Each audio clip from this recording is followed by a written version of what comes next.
Hello friends, अस्सलाम वालेकुम। तो फ्रेंड्स, सबको पता है कि सिरप कैलपोल 6 प्लस बच्चों में दर्द और बुखार के लिए इस्तेमाल की जाती है, लेकिन कब और कैसे इस्तेमाल करना चाहिए वो जानना बहुत ज़रूरी होता है। तो फ्रेंड्स, आज की इस वीडियो में हम आपको बताएंगे सिरप कैलपोल 6 प्लस क्या है, इसके क्या क्या फ़ायदे हैं, इसे इस्तेमाल करने का सही तरीका और कुछ एहतियाती तदबीर के बारे में आसान अल्फाज में बताएंगे।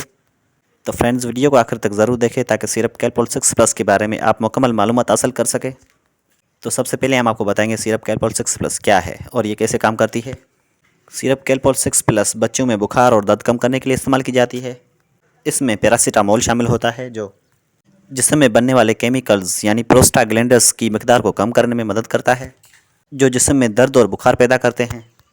पैरासीटामोल दिमाग के उस हिस्से पर असर करता है जो जिस्म के दर्जा हरारत को कंट्रोल करता है, जिससे जिस्म का दर्जा हरारत नॉर्मल होने लगता है और बुखार और दर्द में आराम मिलता है। उसके अलावा ये सिरप जिस्म दर्द और पट्टों के हल्के दर्द में फ़ायदा देती है, कान के दर्द, गले के दर्द और सिर दर्द में आराम देती है। उसके अलावा बच्चों में किसी भी किस्म का बुखार कम करने में फ़ायदा देती है। तो फ्रेंड्स, अब बात करते हैं हम इसके इस्तेमाल की कि इसे इस्तेमाल कैसे करना है। बड़ों में 1 से 2 चम्मच दिन में 2 से 3 मरतबा या फिर डॉक्टर की हिदायत के मुताबिक इस्तेमाल करें। बच्चों में खुराक उम्र और वज़न के हिसाब से मुख्तलिफ होती है, इसलिए हमेशा डॉक्टर के मशवरे के मुताबिक इस्तेमाल करें। हर 6 से 8 घंटे के बाद ज़रूरत के मुताबिक दी जा सकती है। तो फ्रेंड्स, ये कोई एंटीबायोटिक सिरप नहीं है, इसलिए बैक्टीरिया को ख़त्म नहीं करती।